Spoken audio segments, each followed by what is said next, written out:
Hey guys, it's Mitch and welcome back to my channel. So for today's video, I'm gonna be transforming myself into true beauty Jukyung. So if you wanna know how I achieve this look, then please keep on watching. So, primer.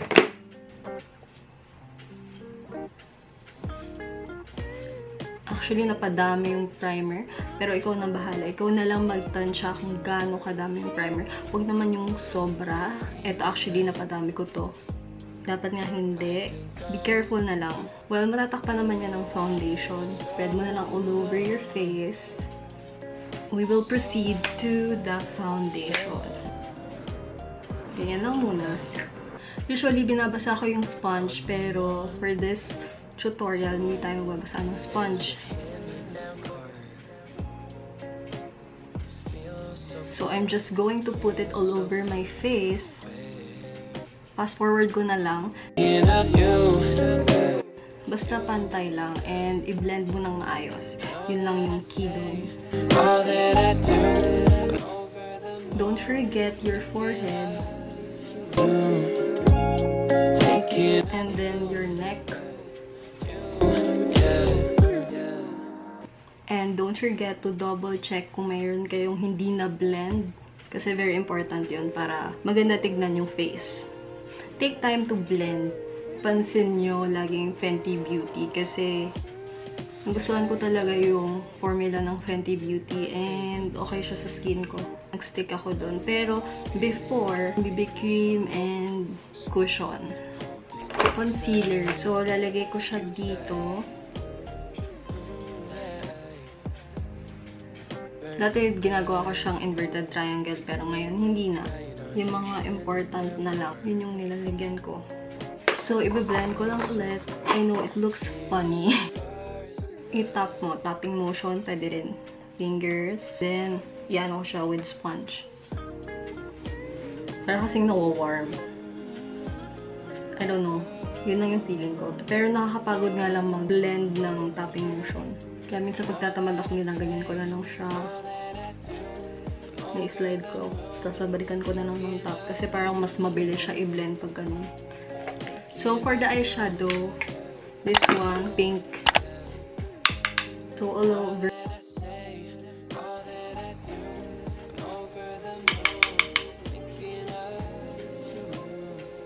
Ay, nakalimutan ko pala lagyan ng concealer. Pero, sige, okay lang yan. Pero don't forget to put concealer first para sa base. Pero ako nakalimutan ko. So, dito lalagyan natin ng concealer. Tapos, i-blend natin siyang gamit ng fingers para mag-soft yung edges. If hindi mo siya ma-blend ng maayos. Pero na-blend naman siya ng maayos. Then, after that, careful lang. Gagawin natin siyang eyeliner.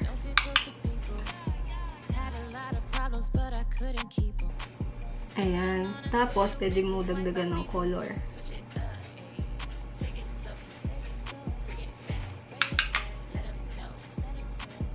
And then, maglalagay din tayo sa under ng eyes natin.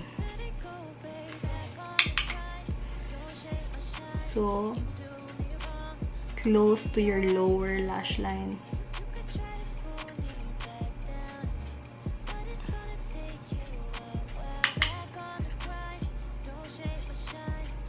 Ganyan. Tapos, dagdagan mo na lang yung pigment dito sa taas.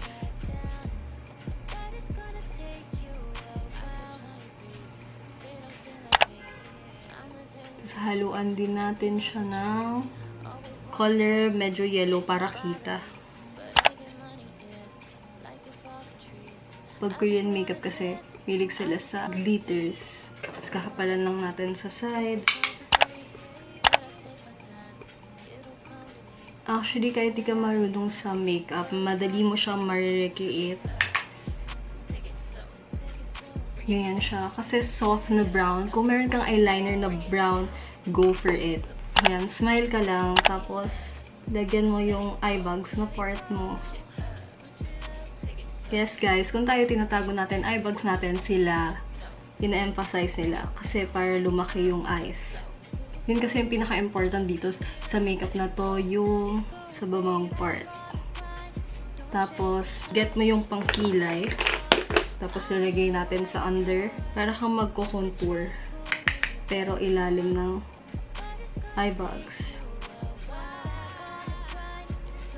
So, ibe-blend na lang yan. Blend mo din ng fingers mo. Ganyan siya, guys. Pwede nyo siya kapalan if gusto nyo. Pero, kailangan pa natin siya i-blend. Kuha ko ng malinis na brush. Ayan. Kumuha na ako ng eyeliner. Pero be careful lang sa eyeliner kasi kailangan mo close sa lash line.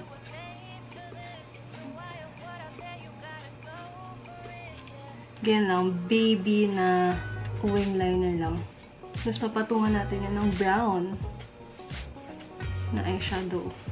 Tapos, para mas mag-pop yung highlight niya. Ito, highlighter talaga.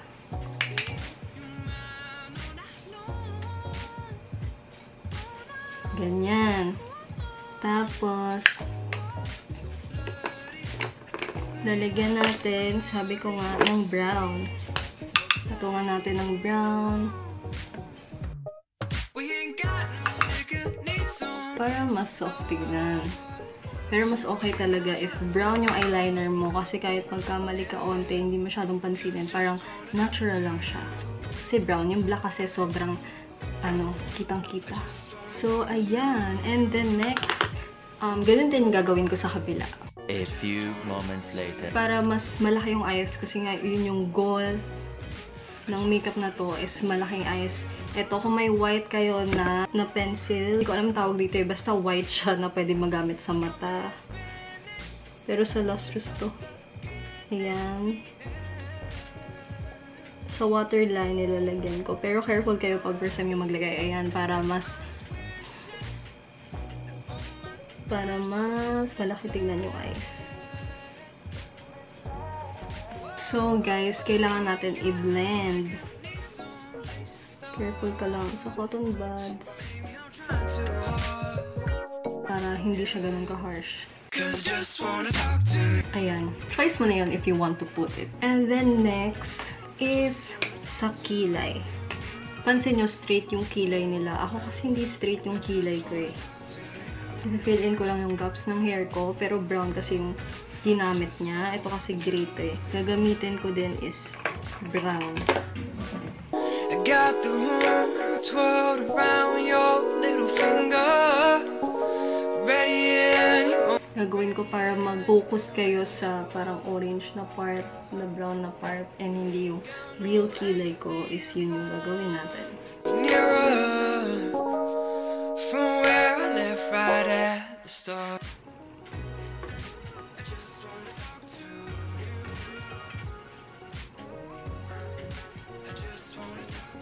Don't mind yung real hairs ko.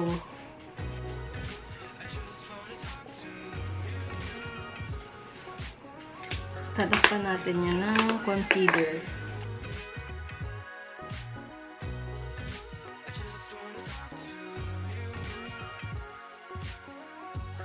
Try ko yung best ko na matakpan yung ibang hairs. So, careful lang. Kasi naman, nalagyan din yung sa hairline ko.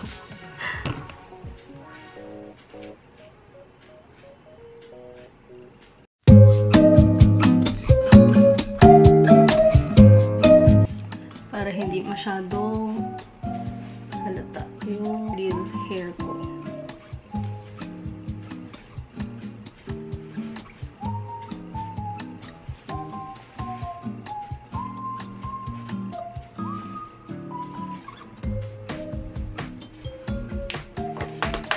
Ganyan siya, guys.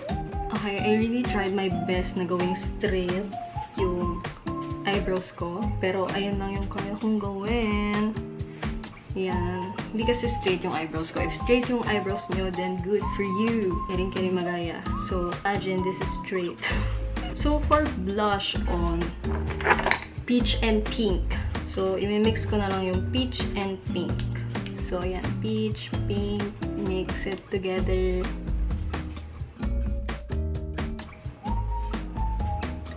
Kung may cream blush kayo, mas madali. Ayan. Don't forget yung contour kasi grabe siyang mag-contour doon. Pero ang ginamit niya is brush. Ang liit kasi ng ganun kasi sa kanya eh. So, gagamitin ko is cream contour. Ayan. Tapos, lagyan din natin dito. Also here. And sa nose part din. So, ganyan. It looks funny, but trust me. And then, ito. Yan, pababa. Parang shadow. Yan, para magkaroon ng illusion na maliit yung face mo. Blend ko lang siya. So, fast forward na lang.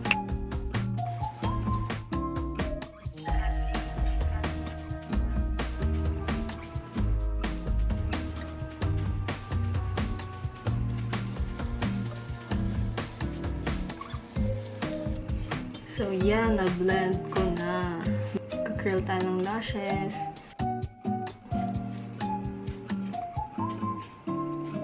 Oh, yan. Na-curl na yung lashes ko. Then, ayan. Hindi tayo mag-fake lashes.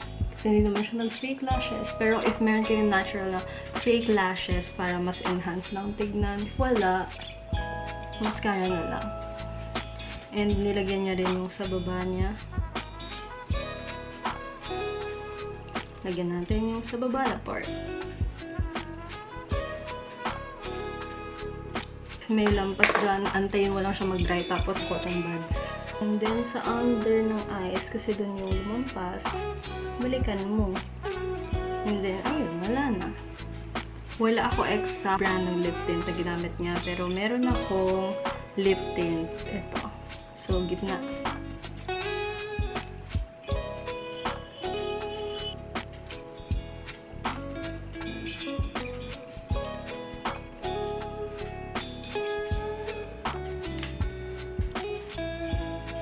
So, ito yung ginamit ko ng lip tint.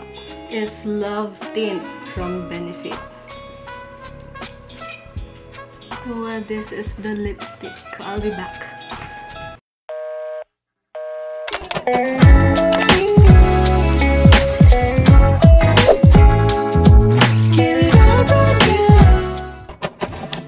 So guys, this is the final look. I hope natulungan ko kayo and I hope nag-enjoy kayo sa tutorial na to. And also, if may video request kayo, huwag kayong mahiya, i-comment nyo lang down below or you can message me personally sa Instagram. Medyo hiningal ako kasi nag-post akong ganyan kanina. I hope na nakatulong to sa inyo and I'm not saying na kamukha ko yung actress dun sa True Beauty, but I tried my best na gayahin yung makeup niya. So, ayun lang guys. And if you like this video, don't forget to give this a thumbs up or share mo na lang sa friends mo. Malay mo, meron interested or meron gustong matuto kung paano gawin tong makeup na to. So, ayun lang guys. And I'll see you on my next one.